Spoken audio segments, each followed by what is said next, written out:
YouTubers, Electric Adventures here with another package in the mail. Here it is here.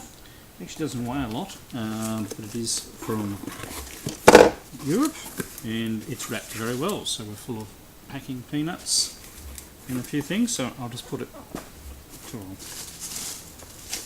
I'm very grateful the person has wrapped these things very well because they are extremely rare. Let's get the unpacking knife. I'll carefully cut around. So we have the items packed in bubble wrap and packed in a box. They're not very heavy, but they've done a very good job of packing them, which I'm extremely grateful for. As long as I don't mess anything up unpacking them.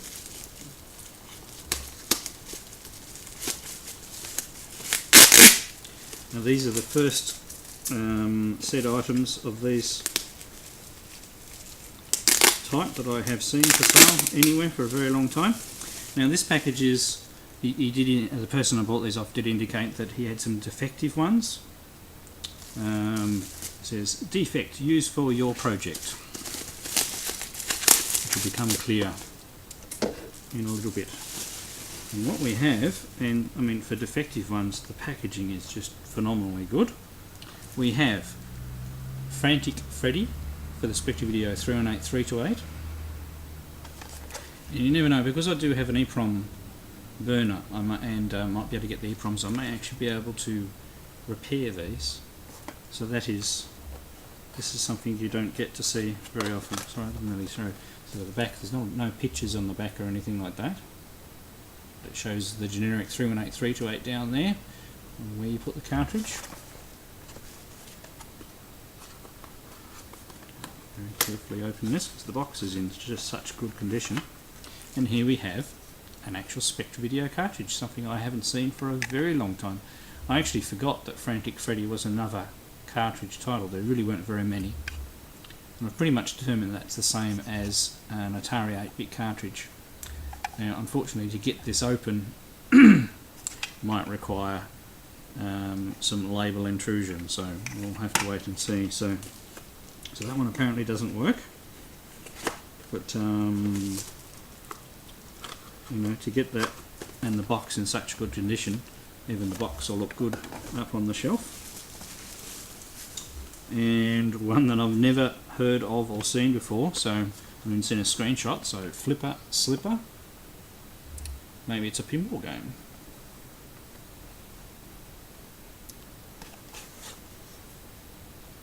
We never got this one in the store that I worked in. So they're quite attractive looking boxes and they're in really good condition. So the manuals are in there as well. I didn't take the manual with the other one out, did I? So once again, there's the cartridge.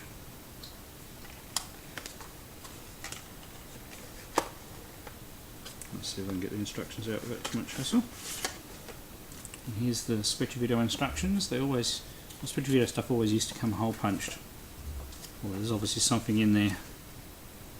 Yeah, they've got a limited day warranty card that isn't hole punched. It's obviously an insert. So here's the manual, printed in colour. The Ultimate in Pinball. So there we go. It is a pinball game. Oh, I might have played this. I do remember that screenshot vaguely.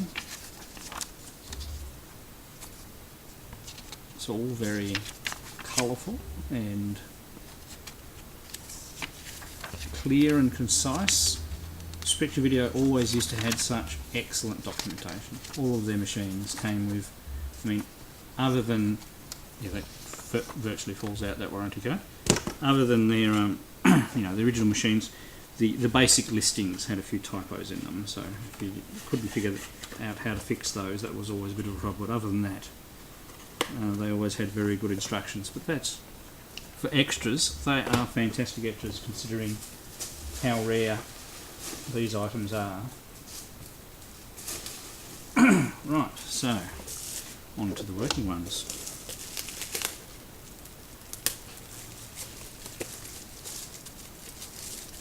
They have been wrapped up very well.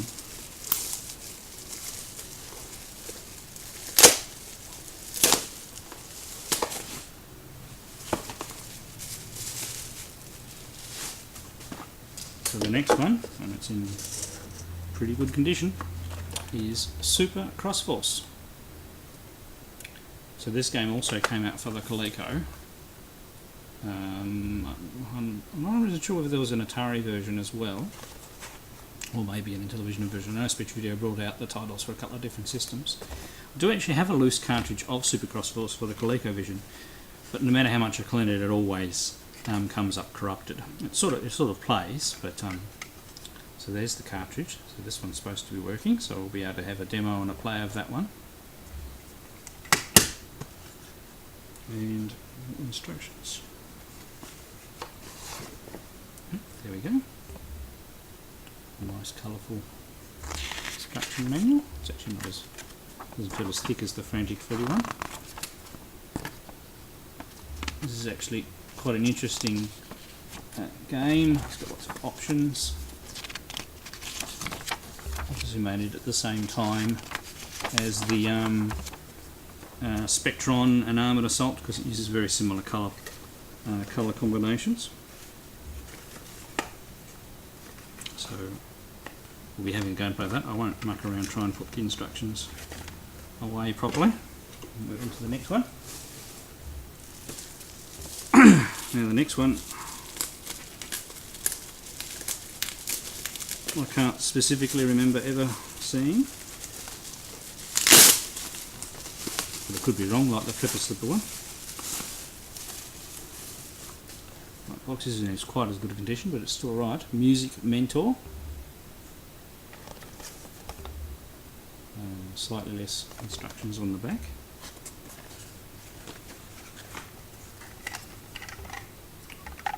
So there's the cartridge. So once again, this one's supposed to work.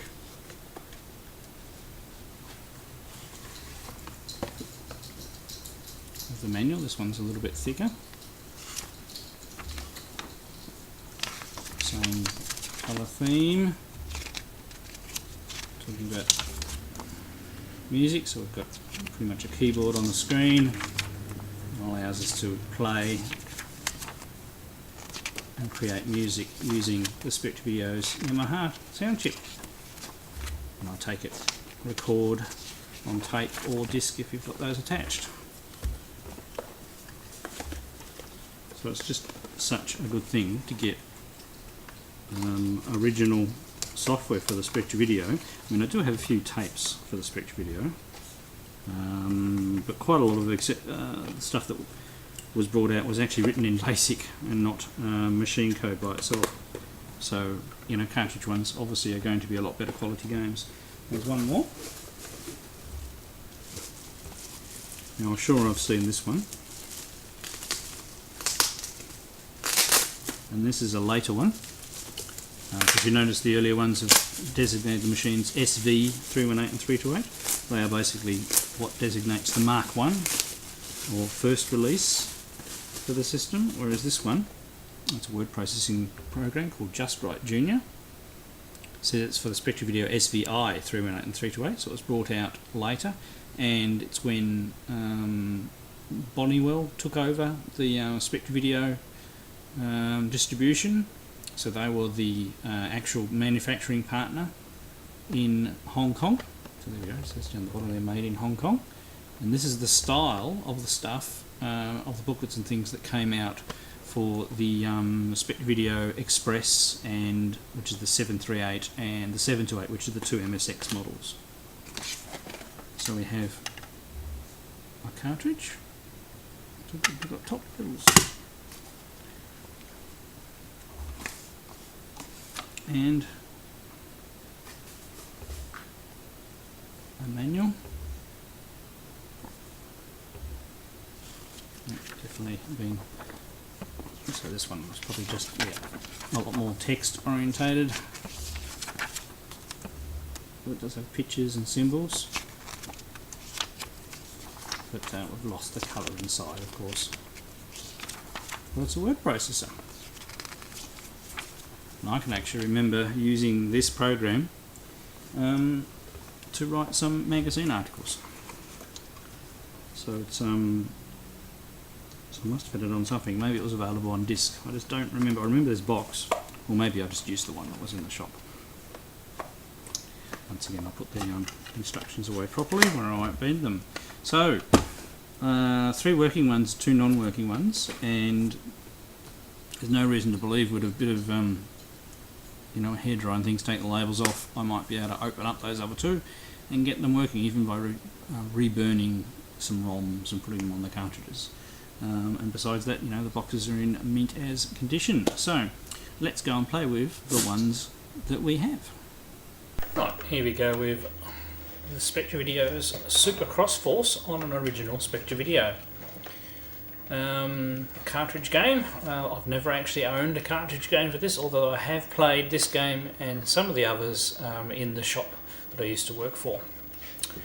Now it's got several of the options, parallel, diagonal, and you can play 2 players as well, switching, and then 2 players cooperative. So it's actually quite a good game with a lot of options.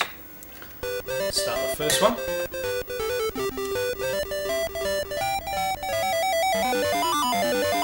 Okay, so I've got my Spectravideo rapid fire joystick going here. Not to get hit. So basically I have to shoot the guys with the laser going in between. It's actually harder than you think, while avoiding their fire. And at the moment they're predominantly shooting at my bottom ship. And the more time goes by, the more the fuel of your ship goes down. If you run out of fuel, you can collect more fuel with the ship that comes across. And as you can see, doing that and not getting killed is hard.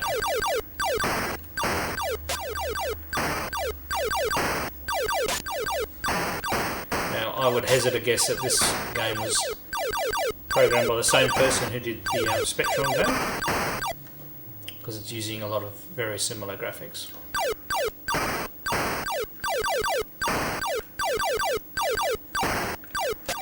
It shows the original Spectravideo was quite capable of producing fast, colourful games. And I would assume the Coleco version is pretty much near identical to this version. Right, now the enemy is starting to split their fire between our upper and lower stations, so it's starting to get a little harder because you've got to have your eyes in several different places, and the fire goes at a bit slower rate, so you've got to watch it. Okay, we're going a bit faster now.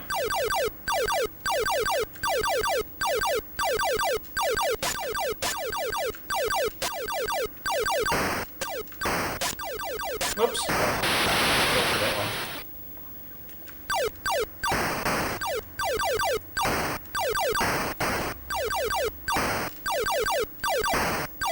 I'm going to get killed. Well, no, there's only 3 sets there, so it takes you back to the current set you're on. So it keeps on using the same enemies, but it's using them in different patterns.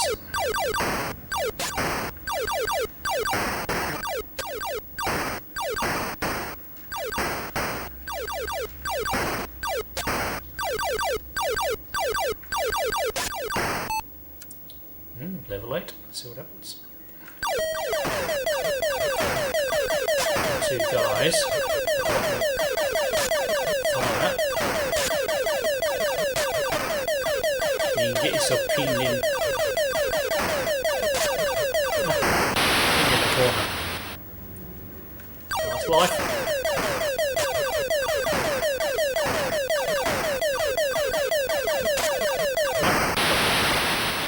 I don't think I did too bad for my first game, so there we go, there's Super Cross Force. Let's go and try the next game. Next we have Music Mentor. So I've got a joystick plugged in, more than likely. We'll need to use a bit of keyboard here, but hopefully this should show a bit of the capabilities of the Yamaha FM sound processor that they have. As you can tell, it sounds very similar to Sega Master System basic, but it does music, but it does have that extra FM sound capabilities, which only the Japanese Sega Master System had. So it's quite a capable sound chip, and it was carried forward into the MSX standard. So, I'll do this without going out of picture too much. Spacebar. Okay, I'll just press 1 then. Put my usual. I don't think I can. Oh no. I actually have a sticky key on my keyboard. Oh, we'll leave it at that. Okay, so now we have our notes. So I don't think you're going to get a sympathy from me because I never was very good. I've got to press mode, piano mode.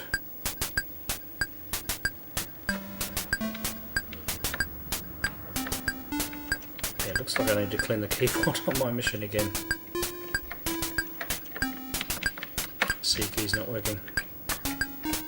So the keys are lined up, and we can select different instruments.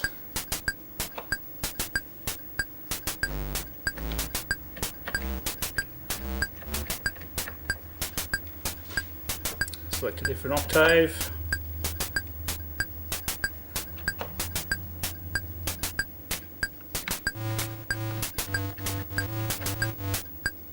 Rhythm.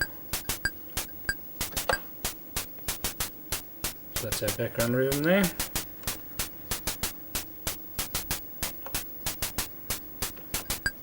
So that was the original.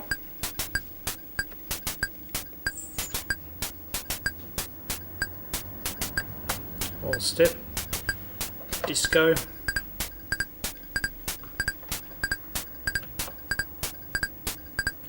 can turn the rhythm off completely.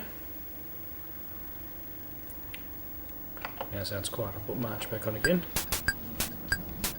Now instrument, there's a few other things. Gong, let's try that. Which I suppose take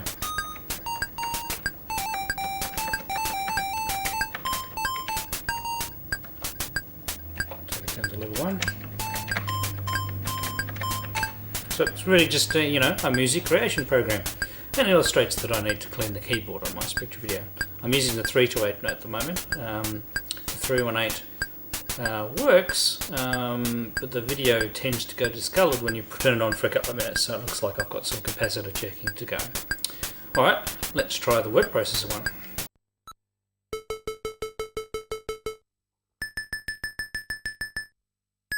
Right, so next we have Just Right Junior. Pretty much this is a word processor. So as you can see, you can save and load from tape, so pre-disk system this one. Let me guess. E is one of the keys that I'm having trouble with.